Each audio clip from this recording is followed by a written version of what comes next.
สบายดีทุกคนมือนี้มือวันที่11เมษายนเนาะ2569มือนี้จะตักเข้าไปส่งที่ศรีสะเกษเด้อพี่น้องตามล่าหาค่าเที่ยวหมู่พวกเพิ่นสร้างอื่นเขาเจ้าหยุดเบิดแล้วแหละเนาะล้างรถล้างลาจอดรถไว้เป็นระเบียบเงียบห้อยแต่ว่าทางเฮาบ่ทันได้ปิดเนาะมื้อนี้เป็นเที่ยวสุดท้ายเด้อพี่น้องไปส่งอยู่ศรีสะเกษแล้วก็สิได้หยุดเนาะอากาศสิได้หยุดมือแรงของวันที่12เมษายนเนาะเมษายนกำลังตักขึ้นโอ้ยบ่แน่ใจว่าสิฮอดศรีสะเกษจักโมงเด้อเพราะว่าตอนนี้ก็เวลาบ่าย3:29 น.ตักอยู่สางอุมจันทร์เนาะที่อุดรธานีกันนะบ่าย3:30แล้วสิฮอดศรีสะเกษจักโมงเนาะบ่เคยไปเห็นจากเทื่อมื้อนี้สิได้ไปเห็นกับตาแล้วว่าศรีสะเกษเป็นจังใดคงสีอยู่พุ่นเป็นแบบใดใหญ่บ่ เนาะเอาทุกคนตอนนี้กำลังตักขึ้นรถเนาะตักขึ้นแม่แล้วตักขึ้นลูกเดี๋ยวเป็นจังใดสเราค่อยอัปเดตให้เบิ่งอีกรอบนึงเด้อพี่น้องตามลาหากระเที่ยวใส่สงกรานต์เนาะเตรียมเล่นสงกรานต์แล้วอีกมือ2 มือก็สิได้เล่นสงกรานต์น้ำมูแล้วพี่น้องไปทุกคนนี่ก็เดินทางออกจากสางนี่เวลา4:11 น.ไปเบิ่งเฮาสิไปฮอดศรีสะเกษจักโมงเนาะตีใดไปอุทุมพรพิสัยสาวเดียวต้องให้ฮอดได้มือสุดท้ายอำเภอยังก่ออุทุมพรพิสัยอุทุมพรยังอีกอุทุมพรพิสัยอุทุมพรพิสัยติไปเยี่ยมยามพี่น้องทางศรีสะเกษน้ำกันครั้งแรกจักกิโลนี่จับเข็มไม้จับเข็มไม้ตั้งแต่อุดรตั้งแต่สางไปเบิ่งว่าฮอดศรีสะเกษสิจักกิโลเนาะไปคำนิดหน่อยก็เริ่มเล่นน้ำโอ้ยขอบ่แม่นเริ่มบ่แม่นเล่นแต่เช้าพุ่นบ่เอาสำน้อยปลาแป้งกันเราอ้อ้วนอะไรที่ซาทอดรถพ่วงทุกคนตอนนี้เวลา6 โมงเนาะมาฮอดกระนวนแล้วเป็นที่เรียบร้อยกำลังติดไฟแดงเด็กน้อยเล่นสงกรานต์หลายทุกคนโหดน้ำโหดหยังกันรถจักรมอเตอร์ไซค์ก็หลายคักฮอดมือกับว่าเบิ่งเอานี่ถนนวุ่นวายถนนเขาปุ้น ทุกคนอยู่ที่กระนวนถนนเขาปุ้นได้อยากเล่นน้ำมาอยู่นี่เขาเล่นดีสุกปีเล่นคักเล่นแน่เจ้าเฮ็ดแต่งเลยแมนประดับประดาถนนหนทางย่างจังเลยนะนี่ไปทุกคนปลายทางอีกอย่างก่อนศรีสะเกษกันเองปลายทาง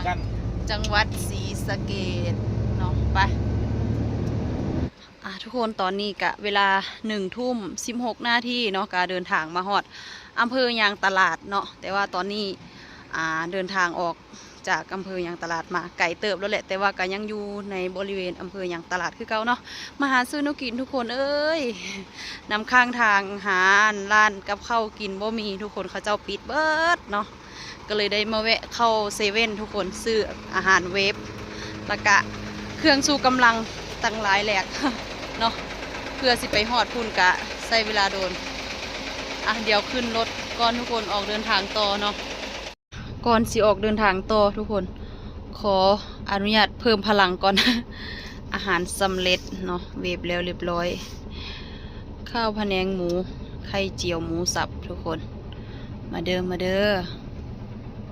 กำลังเฮ็ดอีหยังเห็นโทรศัพท์เดี๋ยวขอตัวกินข้าวก่อนทุกคนเป็นข้าวแรงเนาะกินไปเรื่อยๆหิวยำใดก็สิหารอยจอดกินไปนั่นล่ะเพราะว่าหาแนวกินที่สิอิ่มอยู่โดนบ่ได้เพราะว่ากินอิ่มหลายก็สิหิวก็สิอยากนอนง่วงสิ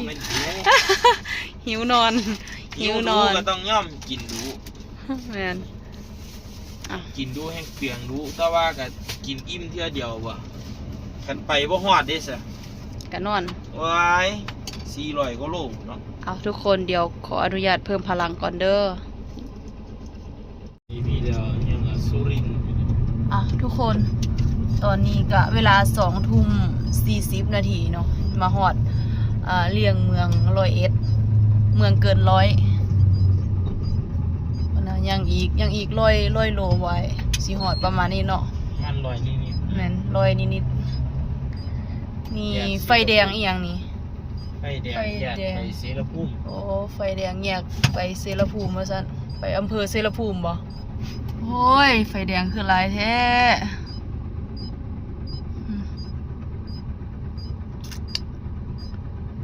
กว่าสิฮอ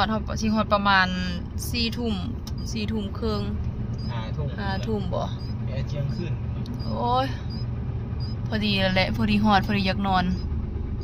พอดีไม่เมื่อย แม่น คันเกินเที่ยงคืนไปแล้วก็สิเมื่อยแห้งเลยบัดนี้อยากนอน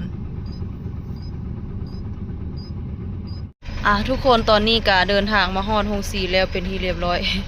บ่กุ้งกะกำลังเปิดประตูเนาะสิเอารถพ่วงเข้าไปข้างในโรงสี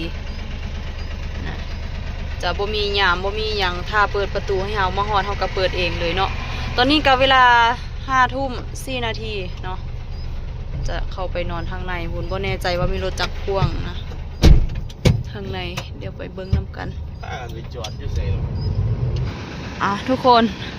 รถก็มีกัน3 พ่วงเนาะทุกคนเนาะก็เป็นทีมงานของวงนุรักษ์เมื่อทั้ง3 พ่วงเลยมาฮอดแล้วเนาะใช้เวลาเดินทางมาเนาะใช้ระยะเวลาเดินทางมาก็ประมาณ5 ชั่วโมงเนาะทุกคนแล้วก็ใช้ระยะทางมา335 กิโลเนาะมาฮอดแล้วทีเรียบร้อยมาฮอดตอน5 ทุ่ม 3 นาทีเนาะเดี๋ยวเราจะแก้เสือกข้างก่อนทุกคนจะพากันเก็บผ้าใบเอาไว้เลยเนาะเพื่อมืออื่นจะบ่ได้ยุ่งยากหยามมือเศร้าสีมาลุกแต่เศร้าเก็บผ้าใบเพราะว่าอยู่นี่เขาเจ้าปลุกตั้งแต่ตี 5เนาะตี 5 6 โมงประมาณนี้แหละเขาเจ้าปลุกเป็นจังใดเดี๋ยวเราค่อยอัปเดตให้พ่อแม่พี่น้องเบิ่งมืออื่นเศร้าก่อนเด้อมื้อนี้ขอตัวนอนพักผ่อนก่อนเนาะมาเบิ่งบรรยากาศยามมื้อเช้าว่าแม่นรถสิหลายเป็นร้อยพ่วงบ่แม่นเนาะทุกคนมีน้ำกันทั้งเบิด6 พ่วงเนาะนี่จอดอยู่ทางหน้า5 พ่วงแล้วก็ทางหลังอีกพ่วงหนึงทุกคนโอ้โหให้เบิ่งตอนนี้ก็เวลา6 โมงเช้าทุกคนรถน้อยเนาะรถน้อยเกินคาดอาจสิแล้วไวอาจสิแล้วก่อนเที่ยงเนาะนะคิดว่าแม่นมือสุดท้ายรถก็สิแห่กันมาว่าซั่นสิเต็มเดินเต็มหยังบ่แม่น แสดงว่ามีแค่ซ้ำนี่อาจสิไหลมาเรื่อยๆแน่เนาะมาฮอดแล้วเด้อศรีสะเกษพี่น้องเอ่ยเป็นจังได๋น้อพี่น้องทางศรีสะเกษเฮาสบายดีบ่น้อทุกคนตอนนี้กะถ้าเขาเจ้าเอิ้นไปซ้ำเข้าเนาะปกติเขาเจ้าว่าจะปกติบ่กุ้งว่าเขาเจ้าจะเอิ้นไปซ้ำเข้าปลุกตั้งแต่ตี 4 ตี 5ว่าซั่นแต่ว่ามื้อนี้6 โมงแล้วเขาเจ้ายังบ่มาปลุกอยู่เนาะก็แสดงว่าเพิ่นก็บ่เฝ้าปานใดเฮาก็ท่าเพิ่นเอิ้นเนาะเดี๋ยวเราขอตัวไปล้างหน้าแปรงฟันก่อนเนาะลุกขึ้นมากะบ่ทันได้เฮ็ดอีหยังกะมาถ่ายภาพบรรยากาศให้พี่น้องเบิ่งก่อนเนาะโอ้โหไปละทุกคนตอนนี้กะเวลา2 โมง 36 นาทีเนาะทุกคนตอนนี้กำลังสำเข้าเนาะสำเข้าแล้วก็สิขึ้นสั่งกันอยู่นี่แหละข้างหน้าเนาะโอ้อยู่โรงสีนี่เขาเจ้าเจ้าของโรงสีเขาเจ้ากวดเองเด้ทุกคนสำเข้าเองตรวจเองเนาะจะบ่ได้จ้างลูกน้องสำสิพากันเฮ็ดเองผัวเมียเพิ่นพุ่นน่ะรถทุกคนรถล่างไรเข้ามาเรื่อยๆทุกคนน่าจะแต่เช้ามาฮอดนี่น่าจะ10 กว่าพวงแล้วมั้งเนาะหลังมายามมื้อเว้นเพราะว่ามายามมื้อคืนบ่ฮอดพากันจอดนอนใส่บุหากลับมายามมื้อเช้าเป็นจังใดเดี๋ยวค่อยอัปเดตให้เบิ่งอีกรอบนึงเด้อว่าไปกินข้าว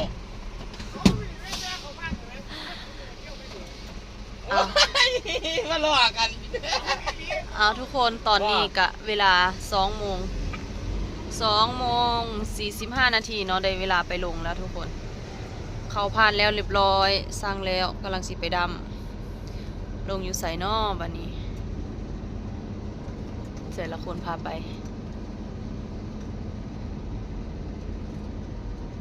แล้วไปก่อนตุ๊ เพิ่นบ่พาไปติ ใส่แล้วคือบ่เห็นมาเอื่นเฮาแล้วโอ้ยแตกเบิดอ่ะ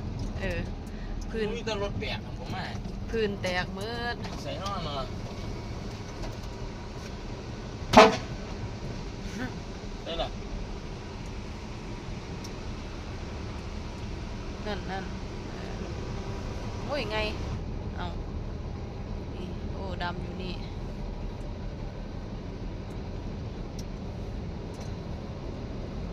เราเปิดดางให้ดี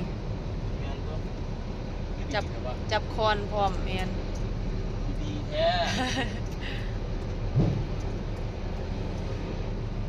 โอ้เดี๋ยวกาแฟให้เราก่อน เอาให้รดปาดเครื่องปั่นลมเหรอเครื่องเป่าเอาทุกคนตอนนี้กำลังดำเข้าลงเนาะเดี๋ยวค่อยอัปเดตให้เบิ่งอีกรอบหนึงจะไม่ได้ลงรถเพราะว่ามันไงพร้อม พระเจ้าก็มีคนเปิดทายให้แล้วเนาะเอากะสบายแน่น้อยหนึงเอา เอาแม่เนาะคือมาขวางหมูใส่เนาะวันแจกจวดเนาะ เอาทุกคนตอนนี้ก็ดำแล้วเรียบร้อยเนาะกำลังสิสร้างออกแล้วก็สิเข้าเมืองบัดนี้โอ้แล้วแต่เว้นใช่วะแล้วแต่เศร้า แล้วตะเว้นกับเบิ่งทางสิไปเนี่ย แล้วแต่เศร้าตอนนี้ก็2 โมงเท่าใด2:53 นาทีจะ3 โมงแล้วคุณรถเฮ้ยรถที่มามื้อเช้านี้ งามแท้รถ แม่นนี่คันนี้งามเนาะ ได้แบบนี้จริงเลย สั่งเอาอิหยังล่ะทุกคนตอนนี้กาด้ามเข้าลงแล้วเรียบร้อยเนาะในเวลา3 โมงพอดีเลยสั่งรถออกกำลังสิเมือเนาะเดี๋ยวให้เบิ่งบรรยากาศเมือกันเด้อจูเจ้าเบิ่ง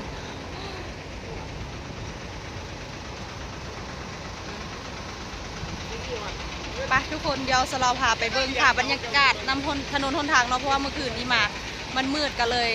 บ่เห็นหยังสลอก็เลยบริทายให้เบิ่งเนาะเดี๋ยวคากลับเนี่ยสลอจะอัปเดตภาพบรรยากาศสวยงามนำถนนหนทางให้พ่อแม่พี่น้องได้เบิ่งไปนำกันเนาะว่าพระเจ้าลินสงกรานต์กันม่วนปานใดเนาะมีคนหลายปานใดสาดน้ำสาดไหนอยู่นำถนนหนทางเนาะไปปลายทางอุดรธานีเนาะทุกคนแล้วก็สิเมืองสกลนครพุ่นแหละบ้านอยู่สกลนครไปฮ้อนอยู่ศรีสะเกษกับฮ้อนคือกันกับอยู่สกลตัวนี้ ฮ้อนแหงไปทุกคนตอนนี้เฮากาดำเข้าลงแล้วเรียบร้อยเนาะเดินทางออกจากกรุงศรีมากำลังจะข้ามสะพานแม่น้ำมูลเด้อทุกคนนี่เนาะสะพานเชื่อมต่อผู้ใดต่ออหยังก็จะไปหาราศี แมนเชื่อมต่อระหว่าง ราศีสไลด์ อำเภอราศีสไลด์กับอำเภออุทุมพรบ่ อุทุมพรพิเศษ อุทุมพรพิสัยทุกคนเบิ่งลำน้ำมูล น้ำแห้ง แม่น้ำบ่ค่อยใหญ่ให้เบิ่งทางเทิงคุณนะโอ้ แม่น้ำมูล แม่น้ำมูลเด้อนี่ได้เบิ่งแต่ในหนังในเรื่อง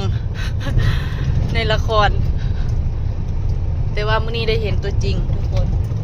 ป่าคือสิหลายเนาะ ไปนี่เขาไปวาดราศีสไลด์แล้วเขาก็จะไปอำเภออีหยังว่าไส้วะนู่นไส้เอียงไส้นี่นะแล้วก็ไปเสรภูมิเอาเมื่อทางเก่าไปเสรภูมิ แมนโอ้ยฮ้อน ไปเมืองสวงไปก็ เมืองสวงติ อำเภอราศีสไลด์ โอ้เขียวแล้ว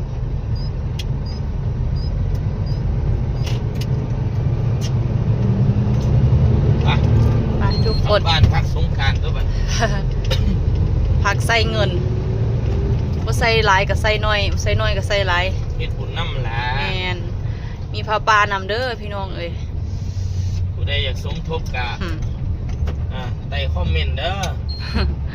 สมทบพระป่าสร้างหอละครั้ง แมนสร้างหอละครั้งทุกคน เอามาจังว่า100ซ่องมันยังบ่มียังบ่เบิดอยู่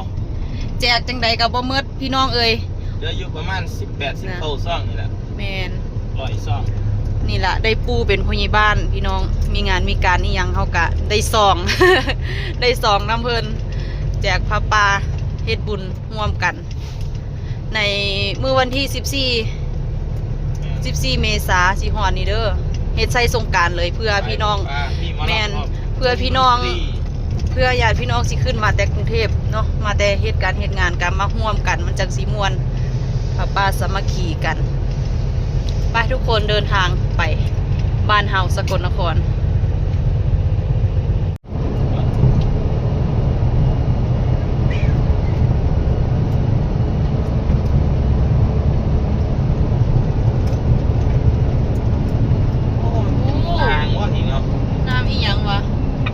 เก็บน้ำบ่หรืออีหยังห้วยอีหยังบ่ฮู้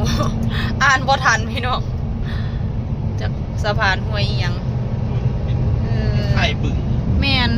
แม่นอ่างหรอกแม่นเนาะเป็นยังนั่นล่ะโอ้ปลาคือสิหลายแท้ถ้าใส่เขาโอ้เว้ยว่าเขาเลี้ยงห้วยเสียวห้วยเสียวเว้ยเสียวแม่นสอเสือสระเอียวห้วยเสียวโอ้เบิ่งรถพี่น้องเอ้ยถึงจะรวยช่วยไม่ได้รถแมคโครถึงอีหยังท่าไซอีหยังก็อายนี่ว้ายเอารุ่นนี้นะโฮดเล่นสงกรานต์เนาะจอดสังรางเปิดด้วยล่าสีสไลด์แมนพุ่นนะจากดินจากสายรวยคักเขาเจ้าเฮ็ดนาปังหลายเนาะมันหน้าปังแม่นบ่หน้าแซงหน้าแสงหั่นล่ะหน้าแสงอยู่เมืองลาวเบิ่งเกี่ยวออกแน่แล้วก็ซุมทีบ่ทันได้เกี่ยวกันหลายหลังสงกรานต์นี่ล่ะสิม่วนเบิ่งฟังนี่ไถแล้วเอ้าเริ่มสิเฮ็ดนาปีอีกแล้วนะเอ้าใส่จวดนะคักแท้ว่ะตอนนี้เฮากาเดินทางมาฮอดทุ่งกุลาร้องไห้ทุ่งกุลาห้องไห้เป็นยังอันเพิ่นคือตั้งว่าทุ่งกุลาร้องไห้เนาะมีความหมายว่าจังใดเนาะนี่ผู้ใดฮู้จักคอมเมนต์บอกหน่อยเด้อทุ่งกุลาร้องไห้กระสมเป็นทุ่งกุลาร้องไห้นี่เบิ่งไปทางใดมีแต่ทงให้ทงนาสุดลูกหูลูกตาพุ่นตาสะอ่อนเนาะแถวนี้เขาเฮ็ดนาหลายนาทงบักใหญ่บักกว้างไปทุกคนยังบ่ฮอดไสเลยเฝ้าจำเมื่อยันฮอดบ้านค่ำว่าซั่นทุกคนตอนนี้ก็เดินทางมาฮอดจังหวัด101แล้วเป็นที่เรียบร้อยเนาะในเวลา 4:45 นาทีโอ้ก็เลี้ยวซ้ายเลี่ยงเมืองอ้อมเมือง101คันเฮาเข้าไปในเมืองเดี๋ยวเฮาสิไปซอดอยู่ไสออกไปเส้นเฮาสิไปแล้วไปเส้นทางงานนี่แล้วอ๋อทุกคนนี่แหละเขาจับพวกเอาเพิ่นบ่ให้รถบรรทุกเนาะเข้าผ่านเมืองไปโอ้ยสัวสิฮอดบ้าน